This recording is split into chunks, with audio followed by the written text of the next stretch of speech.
somewhere hidden, somewhere forgotten. Forgotten is good. Forgotten usually means less trouble. Captain, my sensors are picking up anomalies, disturbances in the gravitational field, almost like something is cloaking itself. These readings, they're unlike anything I've encountered before. It's as if reality itself is flickering in this sector. My father mentioned something similar. He called it the Veil, a region of space where the lines between dimensions blur, where the past, present, and future can intersect. The gravitational anomalies are stabilizing, but the energy signatures, they're fluctuating, almost like they're responding to something. Responding to what? I'm not sure, Captain. It's as if the Veil itself is sensitive, like it can detect our intentions. My father's research suggested that the Veil isn't just a physical phenomenon, but a kind of nexus point. A place where different dimensions intersect, where the flow of time is less linear. Less linear? So time doesn't work the same way in here? Not exactly. It's more like time is layered. Past, present, and future are all present, but slightly out of sync, like echoes of each other. Echoes. So these energy signatures, they're echoes of events that have happened here, or might happen. Potentially. The Veil seems to amplify these echoes, making them detectable. My father believed that the Cranarium is attuned to these temporal fluctuations, that it can only be found by navigating these echoes. So we don't just fly to a specific coordinate, we follow the temporal currents. Precisely. The Stardust Trails are a starting point, but they only lead us to the edge of the Veil. To find the Cranarium, we need to learn to read the signs, to interpret the echoes. And how do we do that? My father developed a kind of compass, a device that can analyze the energy signatures and translate them into a kind of temporal map. But it requires focus, a kind of mental attunement to the energies of the Veil. It's not something I can do easily. It's unstable. The temporal currents are stronger than I anticipated. They're interfering with the compass. So what does that mean? We're lost? Not necessarily. The compass may be malfunctioning, but the principle still holds. The Cranarium emits a unique temporal signature, a resonance. We just need to find a way to isolate it from the background noise. What do you mean? The Veil reacts to consciousness. It amplifies thoughts, emotions, intentions. If we can focus our minds, attune ourselves to the Cranarium's frequency, We might be able to hear it, like a beacon. exactly, like a beacon in the storm. But it requires a level of mental discipline, a kind of meditation, but focused outwards into the Veil itself. Meditation isn't exactly my forte, but I'm willing to give it a shot. Clear your mind, Jax. Focus on the Cranarium. Imagine its power, its connection to time itself. Feel its resonance.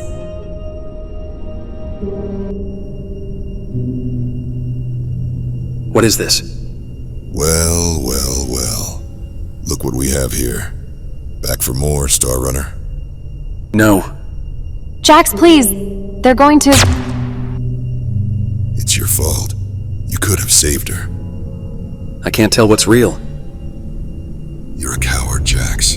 You're a failure. I'm sorry, Anna.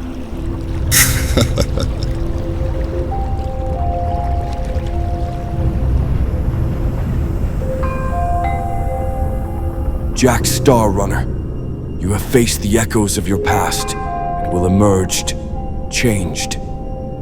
Who are you? I am the last of my kind. We were ancient when your world was young. We seeded the stars with life. What do you mean? We were the architects of life, and you, Jax, carry our legacy within your very blood. My blood? Your species, Homo sapiens, was not born of natural evolution. We engineered you. So we have spent millennia watching your people. That sounds a lot like gods. gods. Not quite. Hundreds of thousands of years ago, our people were much like yours. We were an advanced civilization that looked to the stars, seeking answers. Just like you, we have spent these millennia changing. We evolved, not physically, but fundamentally. We transcended the limitations of flesh, becoming something more. Initially, we came to your world seeking resources, a desperate measure to preserve our own existence. In our pursuit, we inadvertently created your species to help us with that. You were tools, a means to an end. But within our own ranks, dissent arose. Compassion for your burgeoning sentience, a moral conflict. Some of our own questioned using humanity as a slave race.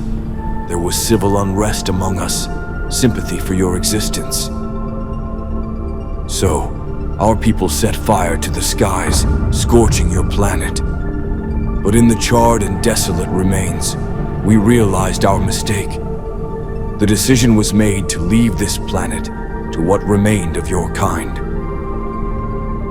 We became observers, students of your evolution. We sought to understand ourselves through you, to atone for our transgression. We had meddled with forces beyond our comprehension.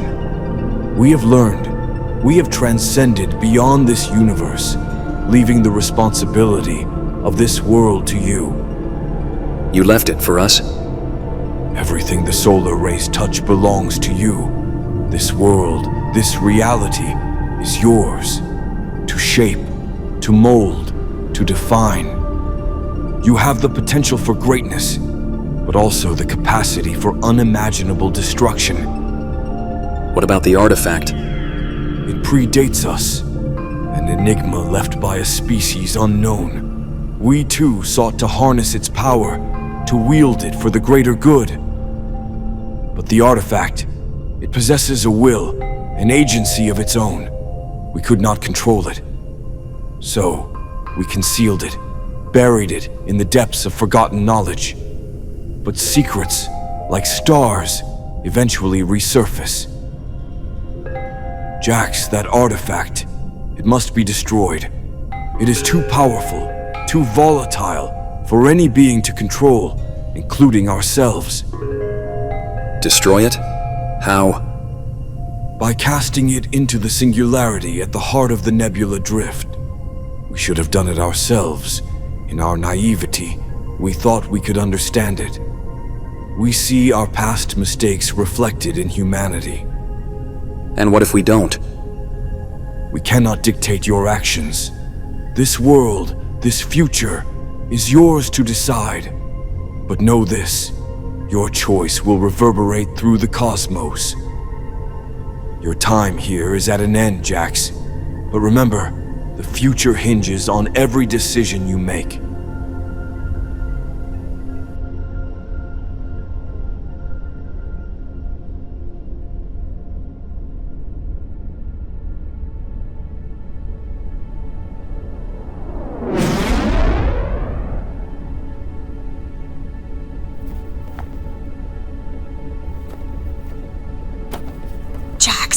Jax, wake up. Are you all right? You were screaming. I saw them. My sister, the Enforcer. It was like I was reliving it all. The trial of echoes. It's not easy, but you faced them. You confronted your fears. But it felt so real, like I was trapped. And then I saw something else. What did you see? A being. Colossal. It said we were engineered, that humanity was created. The architects. It said we carry their legacy, their potential for greatness and destruction. That changes everything. If what you saw was real... Real? I don't know what's real anymore. The veil, it messes with your head. I I'm detecting a significant energy surge emanating from the center of the veil. It's the chronarium! It's calling to us. The resonance, it's stronger than ever. Then let's answer the call. Rusty, plot a course to the source of that energy. I'm picking up multiple contacts, Syndicate vessels. They're converging on the same location. They must have sensed the chronarium's resonance too. Then we don't have time to waste. Punch it, Rusty. Engaging maximum velocity. But Captain, the Veil's currents are unpredictable. We could be ripped apart. We take the risk. We're not losing this to the Syndicate.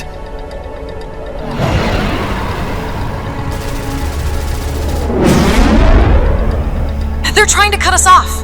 Rusty, deploy countermeasures. Countermeasures engaged, but their numbers are overwhelming. Brace for impact! We're not going to shake them. We need to lose them in the Veil. But how? The currents are too unpredictable. We use them. We let the Veil guide us. Rusty, override the autopilot. Let the ship follow my input. Captain, that's insane! We'll be lost! Just do it.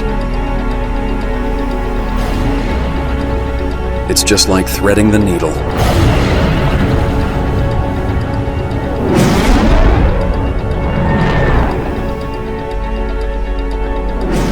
They're trying to lose us in the currents. Follow them. Sir, the currents are too unstable. We risk losing our ships. We cannot let them reach the chronarium. Follow them at any cost. At your orders, Admiral.